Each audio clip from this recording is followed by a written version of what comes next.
도시, 거기에 이 독일인 사업가가 있었습니다. 이 이름은 오스카 쉰들러인데요. 이 사람은 냉정한 기회주의자로 이 유대인들이 경영하는 그릇 공장을 인수해서 수단과 방법을 가리지 않고 이익을 실현하는 바로 그러한 비정한 사업가였습니다. 결국은 인건비 없이 이 유대인들을 고용을 해서 이익을 보려고 했던 거죠.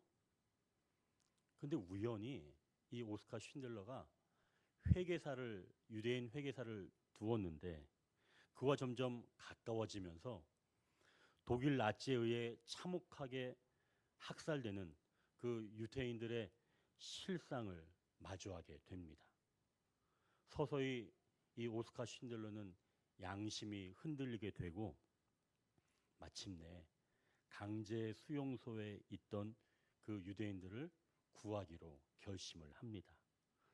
그렇게 그는 자신이 구원할 그러한 명단을 작성을 하기 시작하는데요. 그게 바로 쉰들러 리스트입니다. 이게 그 유명한 쉰들러 리스트의 배경이 되는 이야기인데요. 비밀스럽게 유대인을 독일의 강제 수용소에서 구해내는 그런 비밀 이야기입니다. 오늘 본문에서도 이러한 비밀 이야기가 있습니다. 이제 첫 번째 단락인데요.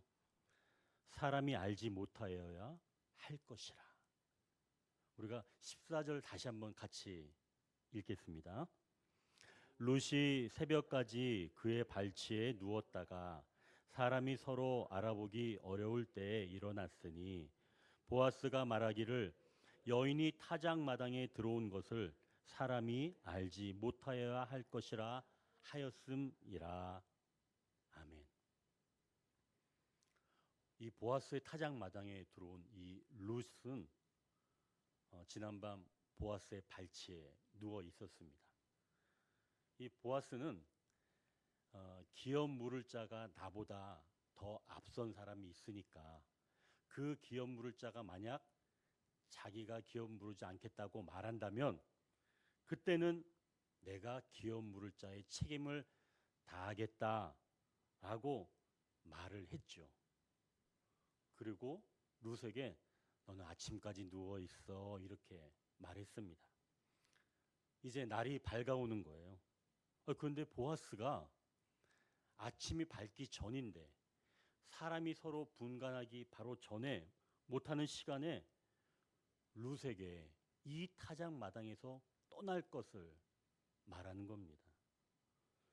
여인이 타작 마당에 들어온 것을 다른 사람들이 알면 안 된다라고 하는 거예요. 아마도 기업 물을 자의 그 직임을 감당하기 전에 여인과 함께 있었다는 것이 드러난다면 모든 일을 망칠 수 있기에 룻에게 먼저 떠날 것을 요구했던 것일 수 있겠죠. 그러니까 한마디로 이것은 그녀가 왔다는 것을 다른 사람들이 모르게 하는 비밀이라는 겁니다. 그러니까 다른 사람이 알아서는 안 돼요. 은밀하게 진행되는 거죠. 우리가 계속 나누고 있는 것처럼 이 보아스는 예수님을 예표하는 인물입니다. 룻은 주님을 사모하고 또 주님의 그 신부가 되기로 한 성도를 룻은 이야기를 하죠. 자, 그렇다면 한 성도가 주님과 영적 관계로 나아가는 바로 그러한 지점, 시작하는 지점, 즉 영적으로 신분이 변화되는 것은 은밀하게 진행된다는 겁니다. 이건 개인의 신앙인 거예요. 다른 사람과 공유할 수도 없고 그 사람과 주님과의 만남이라는 것이죠. 그러니까 다른 사람이 끼어 들어올 틈이 없어야 되는 겁니다. 여러분, 정말 중요한 일은 은밀하게 이루어지잖아요. 마찬가지입니다. 구원에 관한 한 너무나 중요한 이 일은 은밀하게 진행된다는 거죠. 보아스는 이걸 알았던 사람입니다. 자, 그럼 이 보아스가 어떻게 영적 신분의 변화는 은밀하게 진행되는지 보아스가 어떻게 알았을까요? 그의 삶에서 좀 확인해 볼 수가 있는데요. 먼저 보아스의 족보를 좀 알아야 됩니다. 마태복음 1장 5절 6절인데요. 제가 읽어드리겠습니다. 이게 보아스의 족보예요. 살몬은 라합에게서 보아스를 낳고 보아스는 룻에게서 오벳을 낳고 오벳은 이새를 낳고 이새는 다윗 왕을 낳으니라. 보아스의 족보를 보니까 그의 아버지는 살몬이고 그의 어머니는 라합이라고 하는 여인이었습니다. 그렇다면 이제 보아스의 부모님들, 이 살몬과 라합이 도대체 어떤 사람인지 좀 알아야 되겠죠. 그거는 여호수아 2장 1절에 보면 알 수 있는데요. 여호수아 2장 1절에 이렇게 말씀합니다. 눈의 아들 여호수아가 시딤에서 두 사람을 정탐꾼으로 보내며 이르되 가서 그 땅과 여리고를 엿보라 하매 그들이 가서 라합이라 하는 기생의 집에 들어가 거기서 유숙하더니. 이스라엘 백성들이 출애굽하고 가나안 땅을 정복할 때 이야기인데요. 가나안 땅을 정탐하기 위해서 정탐꾼 2명을 보냅니다. 그리고 그 정탐꾼들은 가나안 땅 여리고에 들어가서 큰 여관이었던 그 집을 들어갔는데 그 집이 바로 라합이라고 하는 기생이 운영하는 여관이었어요. 그녀는 가나안 여인입니다. 이스라엘 백성이 아닌 거죠. 그리고 이 2명의 정탐꾼이 라합이 운영하는 여관에 들어갔는데 마침 가나안 지역 왕이 그 첩보를 알고 그 정탐꾼 2명을 잡으려고 여관에 들어왔습니다. 라합은 2명의 정탐꾼을 딱 보고 알아차렸어요. 이 사람들이 가나안 사람이 아니라 이스라엘 사람들이구나. 여기를 정탐하러 온 사람들이구나. 라고 하는 것을 라합이 알고 이 정탐꾼 2명을 숨겨줬죠. 그리고 라합이 그들에게 이렇게 말하는 겁니다. 말하되 여호와께서 이 땅을 너희에게 주신 줄 내가 아노라. 우리가 너희를 심히 두려워하고 이 땅 주민들이 다 너희 앞에서 간담이 녹나니. 라합은 하나님이 어떤 하나님인지 알았던 가나안의 유일한 여인이었습니다. 그래서 정탐꾼들을 숨겨주었죠. 은밀하게 말입니다. 그리고 정탐꾼들에게 이렇게 말합니다. 내가 너희를 선대하였은즉 너희도 내 아버지의 집을 선대하도록 여호와로 내게 맹세하고 내게 증표를 내라. 그리고 나의 부모와 나의 형제, 나의 남녀 형제와 그들에게 속한 모든 사람을 살려주어 우리 목숨을 죽음에서 건져내라. 라합은 지금 정탐꾼들과 약속하고 그의 집에서 줄로 그들을 내려서 도망치게 해줍니다. 그리고 그들을 내린 그 창문에 자기가 붉은 줄을 내려놓으면 그때 그 집 안에 있는 사람들은 다 살려주기로 약속을 받았던 거죠. 보아스는 엄마 라합의 그 이야기를 다 들으며 자랐던 사람입니다.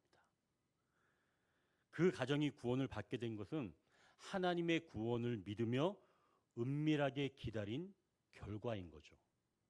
만약 라합이 여리고 자기 동네 사람들한테 입을 떠벌리고 이스라엘 백성들이 침공해서 여기를 다 쑥대밭 만들 거다라고 했으면 아마 라합의 가문은 다 죽었을 겁니다. 구원의 은밀함 그리고 구원의 개별성으로 하나님 나라의 일원이 된다는 것이죠. 그러니까 영적 신분의 변화되는 그러한 사건은 하나님은 저마다 비밀스럽게 독특한 방식으로 개별적으로 역사하신다는 것입니다. 복음서에서도 예수님은 한센병 환자에게 손을 내밀어 대시면서 깨끗하게 하십니다. 그리고 이렇게 말씀하세요. 아무에게도 이르지 말고 가서 제사장에게 내 몸을 보이고 또 내가 깨끗하게 됨으로 인하여 모세가 명한 대로 예물을 드려 그들에게 입증하라 말씀하십니다. 그러니까 어떻게 낫게 되는지 비밀이라는 거예요. 주님께서 일하시지만 은밀하게 일하신다는 것을 알게 하시는 거죠. 또 거라사 지방에 가서도 귀신 들린 자를 고치시는데요. 이 예수님은 무덤에 사는 이 귀신 들린 자를 깨끗하게 고치십니다. 그리고 이 자가 예수님을 따른다고 할 때 예수님은 이렇게 말씀하십니다. 집으로 돌아가 하나님이 내게 어떻게 큰 일을 행하셨는지 말하라. 너희 집안 사람들에게한테만 말하라. 이렇게 말씀하시는 거예요. 그러니 하나님은 우리의 영적인 신분을 변화시키는 일에서는 이 땅에서 드러나지 않고 은밀하게 일하신다는 거죠. 하나님은 새로운 영적 신분을 주시기 위해서 어떻게 한다고요? 은밀하게, 비밀로 한다는 겁니다. 그럼 왜 도대체 은밀하게 일하세요? 하나님은 우리를 구원하시는 일에 주도적으로 일하시는 분이시죠. 은밀하게 진행되는 기간이 필요할 때는 은밀하게 진행하시는 겁니다. 그것이 우리에게 가장 유익하기 때문에 그런 거죠. 만약 하나님이 일하시는 것이 구원의 일이 다 노출된다면 우리의 마음의 간절함이 사라지겠죠. 또 식물의 뿌리를 보십시오. 식물의 뿌리는 땅 밑으로 자라나는 겁니다. 보이지 않는 거예요. 하늘을 향해 잎을 내고 열매를 맺는 것은 비밀스럽게 자라는 그 뿌리의 힘에 있는 겁니다. 그러니까 당장에 보이지 않는 하나님의 손길이 강력하게 밑으로 보이지 않는 곳으로 역사할 때 구원의 기쁨을 우리가 내면에서 맛보며 비로소 위로 드러나는 역사가 나타난다는 것이죠.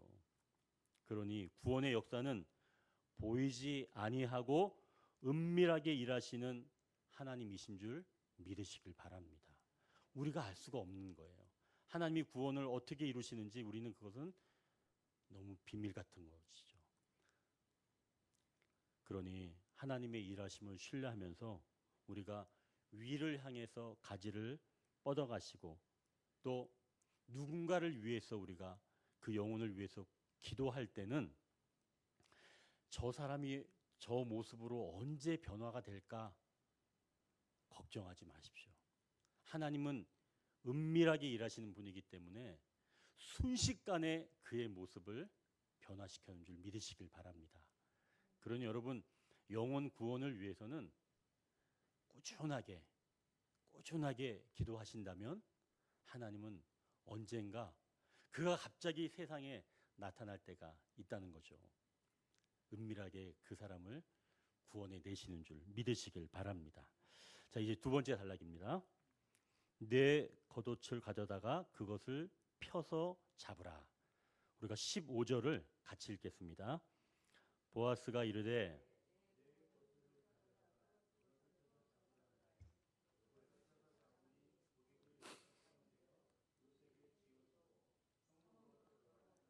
아멘. 참 이제 질문이 나오겠죠. 목사님, 그럼 하나님은 구원과 관련된 일만 하시는가요? 배가 고픈데 먹고 사는 문제도 좀 해결해 주셔야 되는 거 아닌가요? 여러분 혹시 이런 질문 안 떠오르시나요? 당연한 겁니다. 우리가 육체를 가진 이상 먹고 사는 문제는 예외일 수는 없다는 거죠. 하나님도 우리가 육체를 입은 한 인간임을 너무나 잘 아십니다. 그래서 예수님도 이 땅에 오셔서 육체를 입은 한 인간으로 사신 거죠. 그래서 예수님은 우리의 인생을 너무나 잘 아십니다. 그러하기에 우리를 도우실 수 있는 분이죠. 자, 그럼 보아스가 룻을 위해 한 일은 어떤 일인가요? 새벽이 되기 전 룻을 집으로 보낼 때 룻을 그냥 보냈나요? 아닙니다. 시어머니와 함께 먹어야 할 양식을 챙겨줬죠. 15절은 보아스가 보리를 이렇게 담아주는 모습인데요. 이때 보아스가 룻에게 내 겉옷을 가져다가 펴서 잡으라 이렇게 말씀합니다. 여러분, 겉옷 말고 좀 80kg 정도 되는 그런 쌀푸대를 좀 가져와서 담아주면 안 될까요? 왜 겉옷을 펴서 잡으라고 그랬을까요? 당시에 이 겉옷, 이 옷은 맵시로만 입은 건 아니었습니다. 특히 이 겉옷은 자기를 보호해 주는 것을 의미하는 거예요. 그동안 룻은 자기가 입었던 그 옷을 의지하면서 살아왔던 거죠. 그런데 이제는 내가 입었던, 나를 두르던 그 겉옷이 나를 보호하는 것이 아니라 그 시효가 끝났다는 겁니다. 이제는 전혀 다른 옷, 전혀 다른 것이 룻을 보호하기를 시작했다는 거죠. 뭐가요? 보아스의 날개입니다. 즉 주님의 보호이지요. 라합이 붉은 줄을 보면서 안도감이 들었다면 이 룻은 겉옷에 담긴 그 보리를 보면서 자기의 겉옷이 아니라 새로운 옷이 자기를 지키리라는 마음을 갖게 된 겁니다. 이제 전혀 다른 게 자기를 보호하기 시작했다는 거죠. 또 15절에 보니까 펴서 잡으라, 겉옷을 펴서 잡으라 이렇게 이야기를 했죠. 옷을 활짝 펴라는 겁니다. 이제는 우리의 주님이 거기다 채워주시는 건데요. 겉옷을 더 펴라. 그냥 쭈글쭈글한 상태에서 이렇게 받지 말라는 거예요. 더 피면 어떻게 됐어요? 더 넓어지겠죠. 하나님께서 더 입을 크게 열라. 이렇게 말씀하시는 거예요. 옷을 더 펴라. 입을 더 열라. 그러니 우리 육체가 사는 곳에도 하나님의 풍성하심이 부어지시는 줄 믿으시길 바랍니다. 그냥 영혼만 구원해 내시는 게 아니라 내 입을 좀 크게 열라. 하나님이 그렇게 말씀을 하시는 거예요. 그러나 여러분 이건 오해하지 마십시오. 더 많이 먹고 내가 원한 대로 욕심대로 살기 위해서 입을 크게 열라. 그렇게 말씀하는 게 아니라 여기서 입을 크게 열라는 것은 이렇게 풍성하게 채우시는 하나님을 기억하면서 하나님을 신뢰하라는 말씀입니다. 그러니까 이것을 통해서 하나님 나라의 풍성함을 엿보라는 거예요.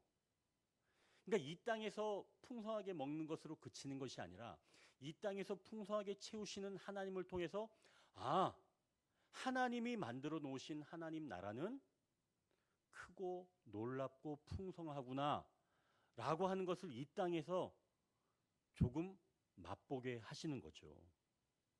그러니 여러분 입을 이제 어떻게 열라고요? 조금만 열라고요? 아니요. 입을 크게 여십시오. 그걸 통해서 하나님 나라의 풍성함을 엿보시기를 주님의 이름으로 축원합니다. 예수님께서도 그러한 기적을 보여주셨는데요. 말씀을 들으러 온 그런 무리가 이제 배가 고픈 때가 되었습니다. 마침 그 자리에 어린아이가 가지고 온 도시락이 하나밖에 없었어요. 식량을 구할 수가 없었죠. 그때 그 어린아이의 도시락 거기에는 물고기 2마리, 보리떡 5개밖에 없었지요. 예수님이 이것을 어떻게 하시는지 마태복음 14장 19절 21절에 이렇게 말씀하십니다. 무리를 명하여 잔디 위에 앉히시고 떡 5개와 물고기 2마리를 가지사 하늘을 우러러 축사하시고 떡을 떼어 제자들에게 주심에 제자들이 무리에게 주니 다 배불리 먹고 남은 조각을 12바구니에 차게 거두었으며 먹은 사람은 여자와 어린이 외에 5,000명이나 되었더라. 예수님이 이렇게 보여주신 것은 천국의 풍성함을 보여주기 위함입니다. 많은 무리가 먹고 남음이 있었다는 거죠. 그러니까 우리는 이 사건을 보면서 하나님이 이루시는 그 아름다운 하나님의 나라는 이렇게 풍성하구나 라고 하는 것을 엿볼 수가 있다는 겁니다. 하나님은 우리 삶에서도 그렇게 천국을 바라볼 수 있도록 우리의 입을 크게 열라 말씀하시는 거죠. 자, 이제 우리의 삶을 좀 돌아보십시오. 신앙생활을 시작한 이후 그동안 내가 의지하였던 것이 아닌 전혀 다른 방법으로 얻은 것이 있나요? 그때 그 일을 통해서 내 마음이 부드러워지면서 하나님을 신뢰하게 된 것이 있었습니까? 나의 삶을 곰곰이 묵상하면서 은밀하게 그리고 풍성하게 채우시는 하나님을 바라보시기를 소망합니다. 그리고 그것을 구하십시오. 더 입을 크게 여십시오. 그동안 의지하였던 것에서 벗어나 전혀 알지 못하는 새로운 방법으로 채우시는 그 하나님을 경험하시길 주님의 이름으로 축원합니다. 그래서 이제 우리가 이 부분에서 어떻게 기도해야 하는지 이제 우리가 기도의 줄기를 잡을 수가 있는 거예요. 내 육체를 위해 기도할 때 그냥 그것에 매이는 기도가 아니라 오히려 하나님께서 나를 이끄신다는 확신을 얻기 위한 기도로 나아가기를 바랍니다. 그저 내 육체가 잘 먹고 잘 사는 그래서 만족하는 것이 아니라 하나님의 응답이 그동안 내가 의지하였던 것들을 내려놓게 하시고 또한 풍성하게 채워주시는 것을 경험하면서 하나님을 더욱 신뢰하는 계기가 되게 해달라고 기도한다면 그것이 바로 하나님께서 이 땅에서 천국을 맛보는 그런 기도로 응답해 주신다는 거죠. 룻에겐 놀랍게 역사하시는 이러한 하나님을 경험하는 것이 중요했다는 겁니다. 그동안 룻이 의지하였던 자기의 그 겉옷, 자기의 의였다면 이제는 보아스의 날개, 주님의 날개를 의지하라는 말씀이면서 믿음으로 펴서 구하라는 말씀이지요.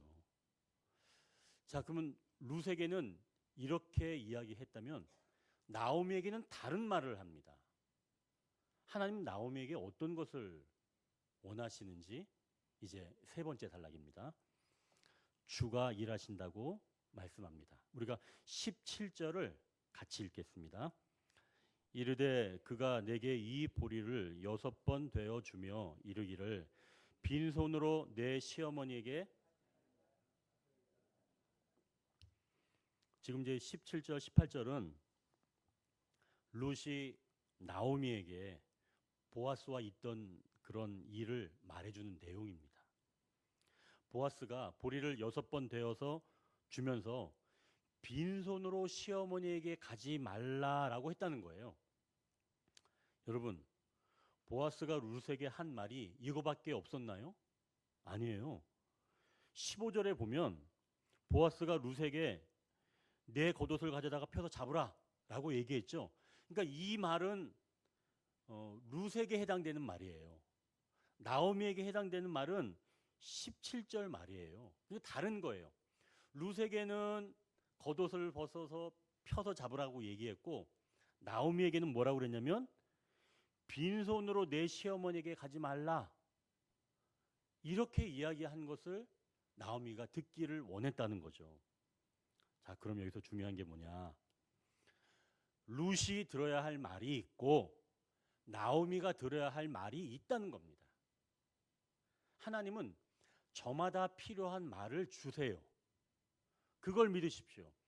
이 사람이나 나나 똑같은 말을 듣는 게 아닙니다. 나한테 필요한 말씀도 있고 그 사람한테 필요한 말씀. 왜요? 상황도 다르고 내 마음 자세도 다르기 때문에 하나님은 각자에게 필요한 말씀을 주신다는 거죠.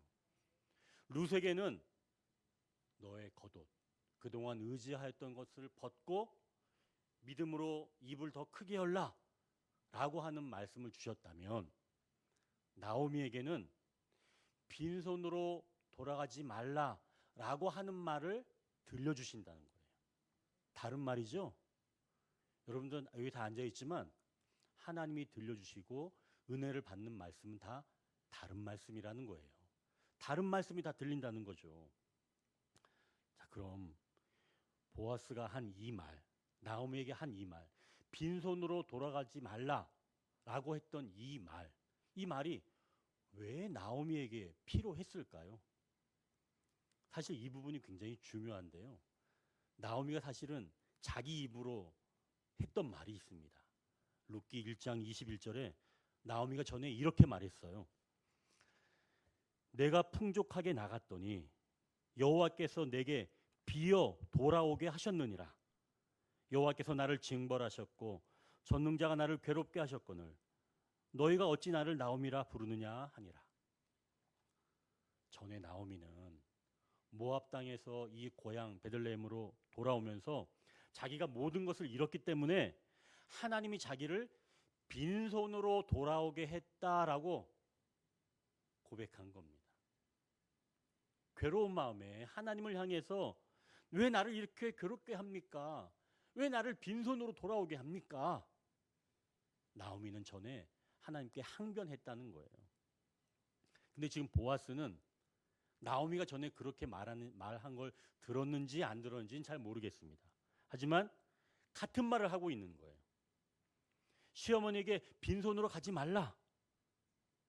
그럼 만약 룻이 빈손으로 나오미에게 갔다면 나오미는 실망할 수 있었다는 거죠. 나오미는 룻에게 이런 말을 듣고 비로소 그녀가 이렇게 말하는 겁니다. 18절을 우리 같이 읽겠습니다. 이에 시어머니가 이르되 내 딸아 이 사건이 어떻게 될지 알기까지 앉아 있으라. 그 사람이 오늘 이 일을 성취하기 전에는 쉬지 아니하리라 하니라. 나오미가 드디어 하나님이 일하시는 하나님이라는 사실을 고백하는 내용입니다. 전에는 그런 확신이 없었죠. 그러나 하나님이 자기를 빈손으로 돌아오게 하셨다라고 말씀했지만 하나님은 은밀하게 일하시면서 우리의 신분을 바꿔주시고 주도적으로 일하신다는 사실을 그 보아스가 이야기한 것을 듣고 이 나오미는 알게 된 겁니다. 빈손으로 돌아가지 말라. 하나님은 자기의 그 상태를 알고 계시고 일하신다는 것을 나오미가 이제는 알게 되었다는 거예요. 하나님께 사랑하신 성도 여러분, 하나님은 은밀하게 일하시면서 우리의 영적 신분을 변화시켜 주십니다. 또한 육적 생명을 위해서는 하나님은 우리에게 입을 크게 열라 말씀하시는 줄 믿으시길 바랍니다. 또한 하나님은 이 세 번째 단락에선 주도적으로 일하고 계신다는 사실을 나오미에게 보여주는 거죠. 나오미는 이제 그걸 고백하는 성도가 된 것입니다. 이제 이러한 영적인 법칙을 여러분 꼭 기억하십시오. 나오미는 자기가 한 말이 오해였다는 사실을 누구를 통해서 알게 된 거예요? 다른 사람의 말을 통해서 알게 된 거예요. 아, 내가 그동안 오해했구나. 다른 사람이 말한 것을 듣고 알아차린 거죠. 아, 내가 잘못 알았네. 하나님이 나는 일하시지 않는 줄 알았더니 하나님이 일하고 계셨네. 알게 된 겁니다. 그러니 하나님은 일하시는 하나님이다 라고 하는 것을 나오미가 알게 된 것이죠. 그러니 영적인 법칙에서는 먼저 자기 생각이 수정되어야 하는 겁니다. 내 생각이 딱 맞다 라고 생각을 고치지 않는다면 우리는 생명적인 말을 해낼 수가 없다는 거죠. 하나님이 일하십니다 라고 하는 이 말을 할 수가 없는 거예요. 내 생각이 고쳐지지 않는 이상은 그러한 생명적인 말을 내뱉을 수가 없다는 거죠. 그런데 우리는 우리의 이 자아가 너무 강하기 때문에 그 생각 바꾸기를 힘들어합니다. 아니, 더 솔직하게 이야기한다면 싫어하죠. 그때 하나님은 다른 사람의 말을 통해 그가 무엇이 수정되어야 하는지를 알게 하신다는 것이죠. 우리 그 어른들은 좀 잘 모를 수도 있어요. 물론 이제 아실 수도 있고요. 방 탈출 게임이라고 있습니다. 그러니까 그 방에서 탈출할 때 어떤 힌트를 보고 탈출하는 그런 거 게임이 있어요. 젊은이들은 이제 그런 게임을 많이 하더라고요. 근데 그러한 방 탈출 게임을 소재로 해서 영화를 만든 게 있었습니다. 이스케이프라고 하는 영화인데요. 제가 이제 집에서 잠깐 한 10분 정도 그 아주 중요한 대목을 보게 되었어요. 아주 인상 깊었던 그런 장면인데요. 방에서 탈출을 하려면 암호를 알아야 합니다. 비밀번호를 알아야지 그 방에서 탈출할 수가 있어요. 한 여인이 방에 갇혀 있습니다. 근데 전면은 유리예요. 그리고 또 유리문입니다. 근데 그 방을 탈출하려면 자기 안에 있는 그 비밀번호를 누르면 그 방의 문이 열리는데 아무리 눌려도 비밀번호를 모르는 거죠. 근데 비밀번호 어디서 찾을 수 있냐면 그 전면 보이는 그 바로 앞에 바깥쪽에 모니터가 하나 있습니다. 그 모니터를 보고 그 모니터의 내용에서 힌트를 얻어서 비밀번호를 발견해서 누르면 그 방에서 탈출할 수가 있는 거예요. 근데 거기에 뭐라고 써 있냐면 당신 혼자서는 절대 풀지 못합니다. 다른 사람의 도움이 있어야 당신은 방에서 탈출할 수 있습니다라고 하는 문구가 있는 거예요. 자, 그러자 주인공 여자가 그 방 밖에 나타나게 된 겁니다. 그래서 이 방 안에 갇혀 있는 이 여인이 그 주인공 여자한테 나 좀 도와주세요. 저 모니터를 보고 비밀번호를 나에게 말해주세요. 내가 여기서 비밀번호 눌러서 빠져나가기 저를 도와주세요. 라고 이 여자 주인공, 밖에 있는 여자 주인공한테 이야기를 하죠. 자, 그러자 이제 이 밖에서 모니터를 보면서 같이 보면서 봐도 뭐가 비밀번호인지 모르는 거예요. 그런데 힌트 있죠. 아까 힌트. 반드시 방 밖에 있는 사람이 도와줘야 빠져나간다. 라고 하는 그 힌트를 자세히 보게 되었습니다. 그러면서 방 밖에 있던 이 여주인공이 든 생각은 방 안에 있는 사람은 모니터를 정면으로밖에 바라볼 수 없는데 방 밖에 있는 사람은 모니터 옆을 바라볼 수가 있다는 거죠. 그래서 이 방 밖에 있던 여인은 모니터를 옆으로 바라보니까 그때서야 비밀번호가 보이기 시작하는 겁니다. 그래서 방 안에 있는 여인에게 그 비밀번호를 알려줘서 그 여인이 나올 수 있게 된 것이죠. 제가 그걸 딱 보면서 와, 오늘 설교할 내용이랑 똑같네 라고 딱 알게 되었습니다.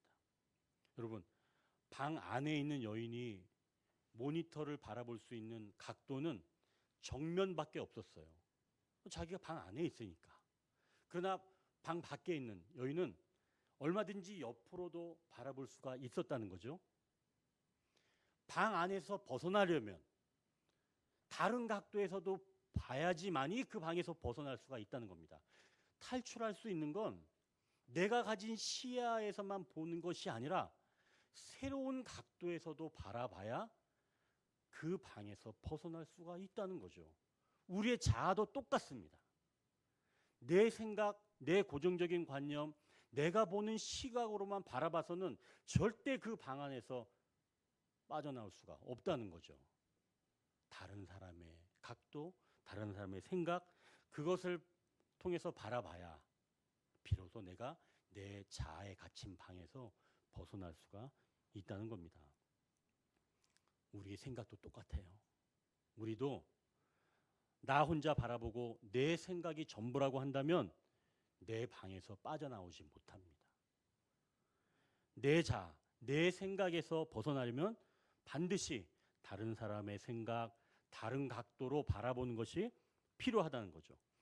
오늘 본문에서는 나오미가 하나님은 자기를 빈손으로 돌아오게 하셨다라고 하는 그런 고정적인 생각이 잡혀 있었는데 하나님은 그걸 수정해 주시고자 루세 입을 통해서 보아스의 말을 들려주면서 하나님은 빈손으로 돌려보낸 분이 아니다라고 하는 것을 알게 하신 겁니다. 하나님의 풍성한 것들을 알게 하시려고 다른 사람의 입을 통해서 내 생각을 고쳐 가시는 거죠. 그러니 하나님은 우리가 얼마나 더 풍성하게 살기를 원하시는지 우리는 이것을 보고도 알 수가 있다는 거죠. 결국 내 생각, 내 판단만 주장한다면 내 자아의 세계에서 빠져나올 수가 없다는 말씀입니다. 진정으로 자유함을 얻으려면 전혀 다르게 봐야 할 때가 있다는 것이죠. 그럼 여러분, 그래서 우리가 내 하루의 이 일과 삶, 이것도 잘 묵상해야 합니다.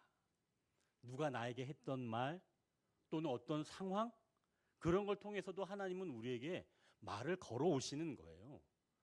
여러분, 그걸 믿으십시오. 하나님은 다양한 방법으로 우리를 깨우쳐서 풍성하게 살기를 원하신다는 겁니다. 그럼 여러분, 아침부터 일어났던 일을, 저녁까지 일을 곰곰이 묵상하는 시간, 그런 시간이 우리에게는 필요하다는 거죠. 영성일기도 바로 그런 겁니다. 내 하루를 곰곰이 묵상하게 되면 하나님께서 나를 사랑하시고 나를 깨우치시려고 하는 그 놀라운 풍성함이 내 일상 가운데 담겨 있다는 것을 발견할 수 있다는 것이죠. 여러분, 이렇게 해야만이 내 자아의 방에서 빠져나올 수 있다는 사실을 믿으시길 바랍니다. 자, 그럼 이게 왜 이렇게 중요한가? 바로 나오미의 다음 말 때문인데요. 18절 거기 보시면 이렇게 말씀하죠. 나오미가 이제 룻에게 말하는 겁니다. 내 딸아, 이 사건이 어떻게 될지 알기까지 앉아 있으라. 그 사람이 오늘 이 일을 성취하기 전에는 쉬지 아니하리라. 하나님은 일하시는 하나님이십니다. 하나님은 뜻을 세우시고 그 뜻을 이루시기까지 결코 쉬지 아니하시는 줄 믿으시길 바랍니다. 우리가 우리의 역할을 다하고 쉴 수 있는 이유가 여기 있는 거예요. 우리가 쉴 수 있는 것은 하나님이 그 일을 이루신다는 믿음이 있기 때문에 그런 겁니다. 만약 이런 믿음이 없다면 우리는 쉬지 못하죠. 일하지 않으면 불안하고 쉬어도 마음이 불안하거나 답답하다면 하나님이 일하시고 그분이 성취하신다는 믿음을 다시 점검해야 할 때가 되었다는 것이겠죠. 자, 이제 여러분, 나를 돌아보십시오. 언제 쉬어보셨습니까? 언제 방에 바닥에 정말 편한 마음으로 등을 대고 누워보셨습니까? 내 수고가 끝나고 이제는 하나님께서 하시겠다, 그런 마음이 언제 들었습니까? 내가 빈손으로 왔다 말했는데 누가 같은 말로 하나님이 채우셔 라고 하는 그런 말을 듣는다면 우리의 삶은 이 땅에서도 더 풍성하게 채워지는 줄 믿으시길 바랍니다. 여러분들, 이걸 너무 거창하게 생각하지는 마십시오. 아니, 그거는 좀 영적으로 신령한 사람이나 뭐 일상을 묵상하면서 듣는 거 아닌가요? 혹시 그런 생각 드시나요? 아닙니다. 내 영혼은 이런 대화를 원한다라고 하는 그 책에서 나오는 내용인데요. 어느 부부가 춤을 배우고 싶어서 강사를 찾아갔습니다. 그래서 이제 이 남편이 얘기를 하는 거예요. 자기의 목표는 서로 발을 밟지 않고 그냥 자연스럽게 춤추는 게 목표입니다. 그런데 제가 몸이 너무 굳어 있는데 이거 할 수 있어요? 그렇게 강사한테 물어봤다는 거예요. 그러자 이 강사 선생님이 이렇게 이야기하더랍니다. 만약 남편분 혼자 춤추라면 아마 당신은 뒤뚱거릴 거예요. 그러나 나는 당신 안에 이미 존재하는 것을 이끌어 그것이 활동하게 할 수 있습니다. 강사 선생님이 이렇게 얘기를 했다는 거예요. 그 춤추는 사람 안에 이미 존재하고 있는 게 있다는 거예요. 그러면서 이렇게 이야기를 하더랍니다. 그게 바로 뭐냐면 리듬이에요. 강사가 이렇게 이야기를 했다는 거예요. 그러면서 이 저자가 말하기를 영혼의 이 대화도 리듬이 있다는 거죠. 바로 성령의 리듬입니다. 우리 안에서 겸손한 심령에서만 나오는 그런 은혜의 능력이 있는데요. 하나님, 내가 영적인 대화를 전 잘 못해요. 제가 어떻게 다른 사람 말을 통해서 제가 하나님의 말씀을 깨달을 수 있겠어요? 저는 너무 어렵습니다. 라고 하는 바로 그 겸손함, 그게 바로 출발점이라는 거예요. 그러한 겸손함만 있다면 다른 사람의 말을 통해서도 하나님께서 나를 사랑하시는 그 음성을 드러낼 수가 있다는 것이죠. 여러분, 하나님 말씀을 듣고 싶어요. 하나님 저를 사랑하신다는 말씀을 듣고 싶어요. 그런데 잘 못 듣겠어요. 라고 하는 겸손함, 그것만 있으면 성령님께서 아름다운 리듬을 통해서 우리 성도님들에게 그 말씀을 들려주실 줄 믿습니다. 그 말을 들어야 돼요. 그래야지 우리가 이 땅에 살 때 풍성하게 살아낼 수가 있다는 것이죠.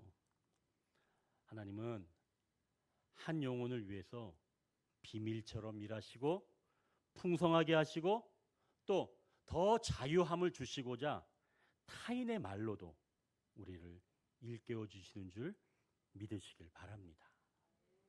그럼 도대체 하나님은 왜 우리 한 사람을 위해서 이렇게 아낌없이 주려고 하실까요? 왜 한 사람을 위해서 하나님께서 이렇게 모든 걸 다 주려고 하실까요? 그게 너무 희한하지 않아요? 그 한 사람을 위해서? 모두에 말씀드렸던 영화 그 쉰들러 리스트의 명장면으로 마칠까 합니다. 이 독일 나치로부터 살아난 유대인들이 이 쉰들러에게 감사의 마음을 담아서 반지를 하나 건네줍니다.